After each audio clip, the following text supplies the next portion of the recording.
Zephaniah chapter 3. Woe to her who is rebellious and defiled, the oppressing city.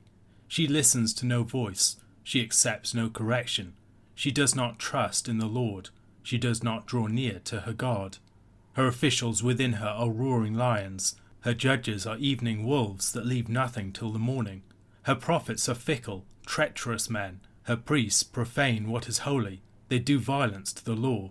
The Lord within her is righteous, he does no injustice. Every morning he shows forth his justice, each dawn he does not fail, but the unjust knows no shame.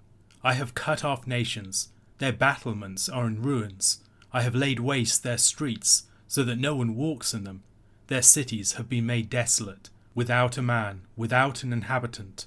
I said, surely you will fear me, you will accept correction. Then your dwelling would not be cut off according to all that I have appointed against you. But all the more they were eager to make all their deeds corrupt. Therefore wait for me, declares the Lord, for the day when I rise up to seize the prey. For my decision is to gather nations, to assemble kingdoms, to pour out upon them my indignation, all my burning anger. For in the fire of my jealousy all the earth shall be consumed. For at that time I will change the speech of the peoples to a pure speech, that all of them may call upon the name of the Lord, and serve him with one accord. From beyond the rivers of Cush my worshippers, the daughter of my dispersed ones, shall bring my offering. On that day you shall not be put to shame because of the deeds by which you have rebelled against me. For then I will remove from your midst your proudly exultant ones, and you shall no longer be haughty in my holy mountain. But I will leave in your midst a people humble and lowly. They shall seek refuge in the name of the Lord. Those who are left in Israel, they shall do no injustice and speak no lies, nor shall there be found in their mouth a deceitful tongue. For they shall graze and lie down, and none shall make them afraid. Sing aloud, O daughter of Zion. Shout, O Israel. Rejoice and exult with all your heart, O daughter of Jerusalem. The Lord has taken away the judgments against you. He has cleared away your enemies. The King of Israel, the Lord, is in your midst. You shall never again fear evil. On that day it shall be said to Jerusalem, Fear not, O Zion. Let not your hands grow weak. The Lord your God is in your midst, a mighty one who will save. He will rejoice over you with gladness. He will quiet you by his love. He will exult over you with loud singing. I will gather those of you who mourn for the festival, so that you will no longer suffer reproach. Behold, at that time I will deal with all your oppressors, and I will save the lame and gather the outcast, and I will change their shame into praise and renown in all the earth. At that time I will bring you in, at the time when I gather you together. For I will make you renowned and praised among all the peoples of the earth, when I restore your fortunes before your eyes, says the Lord. Much of Zephaniah chapter 2 was a woe oracle addressed to various nations, to Philistia, Moab, Ammon, and Assyria. Chapter 3, the final chapter of the prophecy, opens with a new woe oracle, this time addressed to Jerusalem. However, the hearer of the beginning of this woe oracle is not immediately told that the addressee is Jerusalem. We might perhaps initially think that another of the cities of the nations is being condemned. The addressee is described as rebellious and defiled, and as the oppressing city. It is only in the next few verses that it becomes clear that Jerusalem is in view. This alone serves to underline the ugly truth that Jerusalem has become like one of the pagan cities of the nations. So fully has she adopted their ways. There is a possibility of an arresting pun or wordplay raised by Thomas Renz here. The word used here for oppressors is elsewhere more commonly encountered as a noun, as dove or Jonah. This would give us city of Jonah, which in the immediate context would make us think of Nineveh, although the city being addressed is manifestly Jerusalem. Once again, this would serve to accentuate the ambiguities of the addressee and the ways in which Jerusalem has become indistinguishable from the oppressive, idolatrous cities of the nations. The city is condemned for its willfulness and moral corruption. The stubborn rebellion of Zion is displayed in its refusal to listen to counsel, discipline, or correction, and its resistance to the Lord, whom she neither trusts nor serves. The condemnation of the city focuses upon the leaders of the people. The rulers and authorities are compared to devouring predators, who chiefly operate under the cloak of darkness.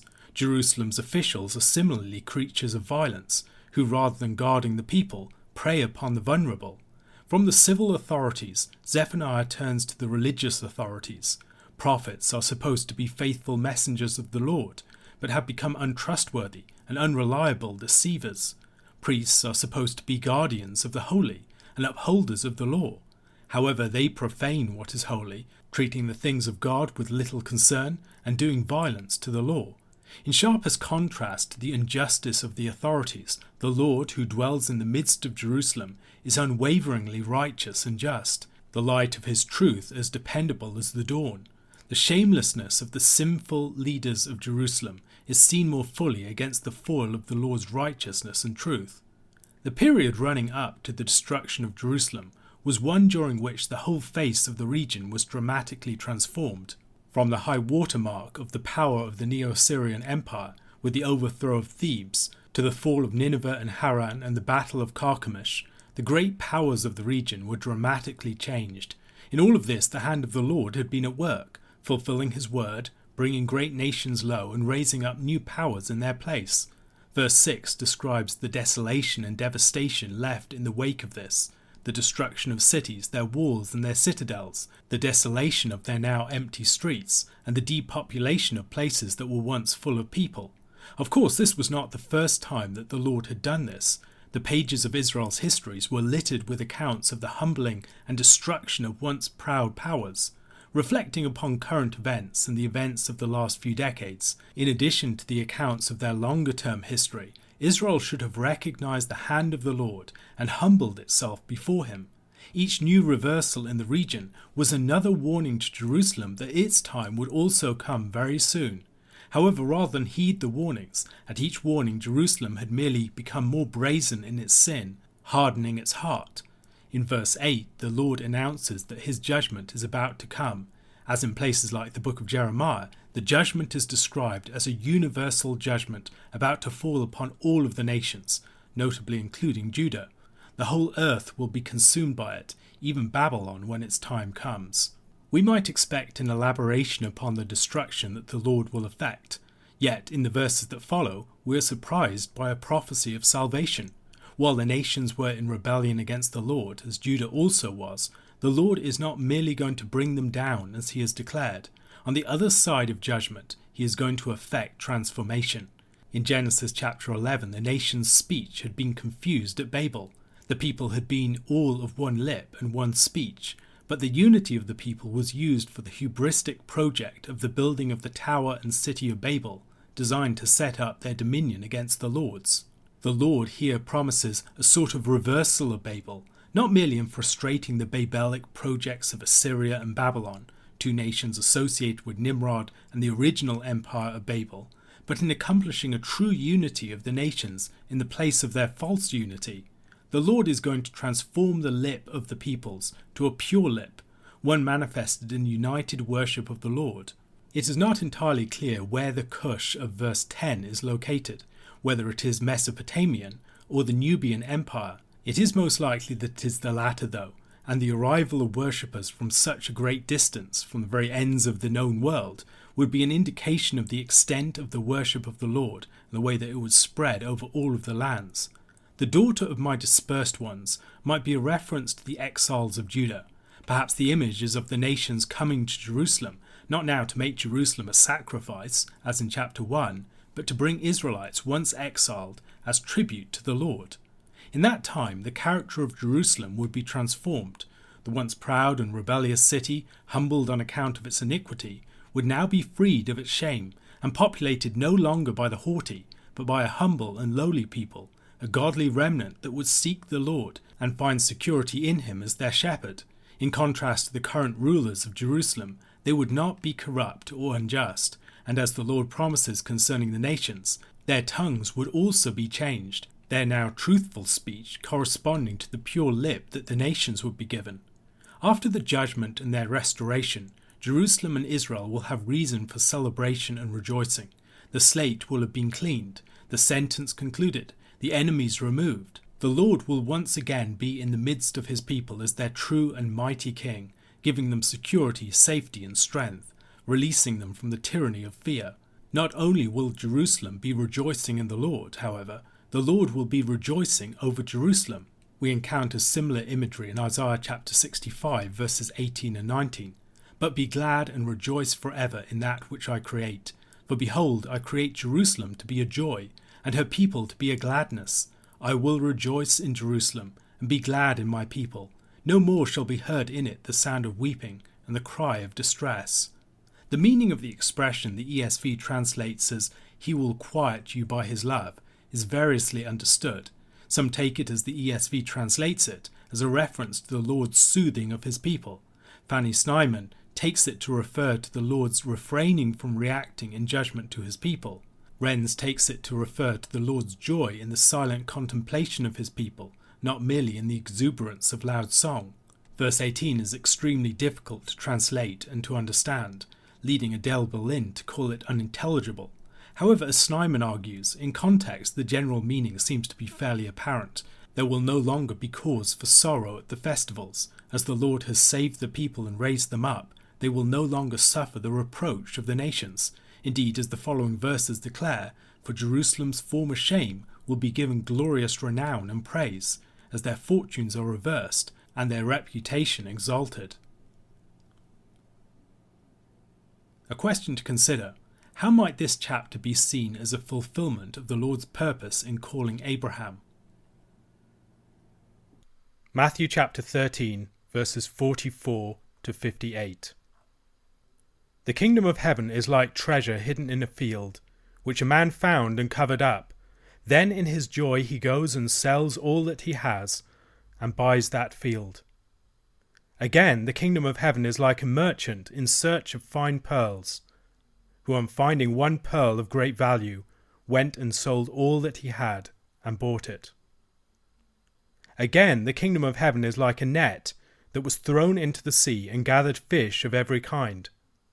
When it was full, men drew it ashore and sat down and sorted the good into containers, but threw away the bad. So it will be at the end of the age. The angels will come out and separate the evil from the righteous, and throw them into the fiery furnace. In that place there will be weeping and gnashing of teeth. Have you understood all these things? They said to him, Yes. And he said to them, Therefore every scribe who has been trained for the kingdom of heaven is like a master of a house, who brings out of his treasure what is new and what is old. And when Jesus had finished these parables, he went away from there, and coming to his hometown he taught them in their synagogue, so that they were astonished, and said, Where did this man get this wisdom, and these mighty works? Is not this the carpenter's son? Is not his mother called Mary? And are not his brothers James and Joseph and Simon and Judas? Are not all his sisters with us? Where then did this man get all these things? And they took offense at him. But Jesus said to them, A prophet is not without honor, except in his hometown and in his own household. And he did not do many mighty works there, because of their unbelief. At the end of Matthew 13, Jesus is concluding his body of teaching on parables. The parables address Israel's history and the way that the kingdom comes. I've noted that we find pairs of parables and sometimes even triplets of parables. They're intended to be read alongside and in conversation with each other. The first of the parables here is the parable of the treasure. And the treasure found in the field is an unexpected find, in a field that belongs to some other party. The person who finds it must buy the field from an owner who does not know the value of what he possesses. The kingdom in this parable is valuable above all else. The man who finds it must sell all that he has to obtain it. The treasure of the field eclipses the value of everything else in his possession. He willingly surrenders all other possessions, priorities, and property to get this one field. It's the only thing that matters. It completely changes his attitude to his life, and all else is counted as nothing in order that he might gain the kingdom. It calls for unreserved and complete self-investment, and the purchase of the man is characterized by joy, a joy that utterly overwhelms any sense of loss of the rest of his possessions. And alongside this parable of the treasure, we find the parable of the pearl of great price. It's a counterpart, but there are also differences. The parable of the pearl of great price involves a treasure not that's to be found in a field, but one associated with the sea. and now it's a merchant that finds this treasure. The focus in this parable is not primarily on the treasure, but upon the finder. In the first parable, the parable of the hidden treasure, the kingdom of heaven is likened to treasure hidden in a field. But in this one, the kingdom of heaven is likened to the merchant in search of fine pearls. The first parable emphasizes joy, surprise, and hiddenness, but the second doesn't, even though it has seeking as a key element. The second focuses on the surpassing character of one particular example of a group of things being sought. So he's seeking for pearls, and he finds this one particular pearl, a pearl that is of greater worth than any other. And so he begins by seeking for pearls, more generally, and he ends up in possession of one particular pearl. The parables have different nuances. They both emphasize the value of the kingdom, and the appropriate action that must follow is emphasized, that this selling of everything to obtain this one thing. But the first one seems to have a focus more upon the land. We can think about the parable of the treasure perhaps as a parable concerning Israel. There is this great treasure, the treasure of the covenant, hidden in this field of Israel. And yet this hidden treasure of the covenant and the kingdom is not valued by the people who own it, is not truly recognized for what it is. But the person who recognizes it, whether that's a faithful Jew, or whether it's Christ himself, or whether it's some Gentile proselyte, that person, recognizing the true value, is willing to make the necessary sacrifice to obtain it. The parable of the pearl of great price may be speaking more from the perspective of a Gentile God-fearer, or some other person who's coming upon the treasure of the covenant of Israel. Among all these other nations, there is this one particular pearl of great price, and when he discovers the value of the covenant, when he discovers the value of the kingdom of Israel, he's willing to sacrifice everything to obtain it. And so, as we've recognized already, paired parables need to be read alongside each other, recognizing that they are both similar and different. They have slightly different shades of nuance. They emphasize different facets of the kingdom, but placed alongside each other, they'll often reveal more than if they're read in detachment from each other. The parable of the dragnet follows, and even though the parable of the dragnet is not next to the parable of the wheat and the weeds, there seem to be a great many similarities between them. Sorting of good and bad, weeping and gnashing of teeth, the angels, the end of the age, division, all these sorts of things. But there are differences. There's no enemy involved in the parable of the dragnet. There's almost an entire focus upon the negative punishment. We do find background in the Old Testament as well. Can maybe think of Habakkuk chapter 1 verse 14 to 17. You make mankind like the fish of the sea, like crawling things that have no ruler. He brings all of them up with a hook. He drags them out with his net. He gathers them in his dragnet. So he rejoices and is glad. Therefore he sacrifices to his net and makes offerings to his dragnet. For by them he lives in luxury, and his food is rich. Is he then to keep on emptying his net and mercilessly killing nations forever? Here nations and peoples of the Gentiles are compared to fish in the sea, and the Chaldeans are going through with their hooks and their dragnets and bringing people out. The imagery of the dragnet and the hook here is a negative one. It's one of actually overcoming or defeating people. Related imagery could be found in Ezekiel chapter 32 verse 3.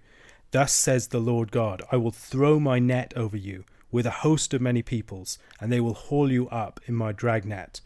It's a reference to Egypt in the midst of the seas. But there are positive uses of the language of the dragnet too, and of fishing. In chapter 47 of Ezekiel, verses 9 following, and wherever the river goes, every living creature that swarms will live, and there will be very many fish. For this water goes there, that the waters of the sea may become fresh, so everything will live where the river goes. Fishermen will stand beside the sea. From En-gedi to En-eglaim, it will be a place for the spreading of nets. Its fish will be of very many kinds, like the fish of the great sea. So the dragnet can be used as a symbol both of blessing and of judgment. As in the case of the pearl of great price, as a sea parable, this relates chiefly to the Gentiles, as distinct from Israel. So Israel has gathered a great many people from the nations who believe in or have pledged adherence to the God of Israel, and they are going to be divided too. This is the parable of the dragnet. Jesus concludes this body of teaching by speaking about the scribe trained for the kingdom of heaven. Once again, Jesus is giving a saying that explains his use of parables. There are 3 blocks of parables here, each with an explanatory statement, and this is the one in this particular body. It particularly relates to the disciples who will become teachers in the kingdom, and they are to bring out both old and new things. Now, we can see this maybe as bringing out truths from the Old Testament and maybe bringing out new truths of the gospel. But it could also be a reference to what Jesus has already spoken about. He's spoken about things that righteous men and prophets long to see and hear, and also to things hidden since the foundation of the world. The things that the righteous men and prophets long to see and hear are the things that are new that Christ is bringing about through his ministry. But the things hidden from the foundation of the world are treasures that have been there all the time, the oldest things of all, but yet they've never truly been revealed. So maybe what they're bringing out are not just the new things that are being accomplished by Christ, but the very old things that are being brought into the light by Christ. When we read the Old Testament as Christians, we're not just bringing out truths that have been known since time immemorial. We're revealing something about what is old in the light of Christ. The old treasure that has been hidden is being disclosed, and now people can see its true value. Following this teaching, Jesus spends time teaching in the synagogue of his hometown. And Jesus has already challenged the primacy of biological family ties at the end of the previous chapter, and here his hometown's presumed familiarity with him and his identity prevents them from seeing him. They just see him as the one that they're familiar with as the son of the carpenter. They know his family and his relatives. They know his mother, his brothers, and his sisters. And they cannot see beyond that. They cannot see that this man from Nazareth could be anything more than a mere carpenter's son. We should recognize here the ongoing themes of hiddenness that have been in this chapter are once again at play in their failure to recognize who Christ is. Also the themes of division. People are being divided on the basis of their failure to or ability to recognize Christ. And here in Jesus' own hometown, there are people who are hearing but not understanding, seeing but not perceiving. A question to consider. There are 2 key parables in this section that speak of selling everything in order to obtain the kingdom. Jesus has already taught concerning our relationship to wealth in the Sermon on the Mount, and here he returns to themes that invite reflection upon economic attachments and commitments and priorities. How could we reassess our economic values in the light of the teaching of the parable of the pearl of great price and the treasure in the field?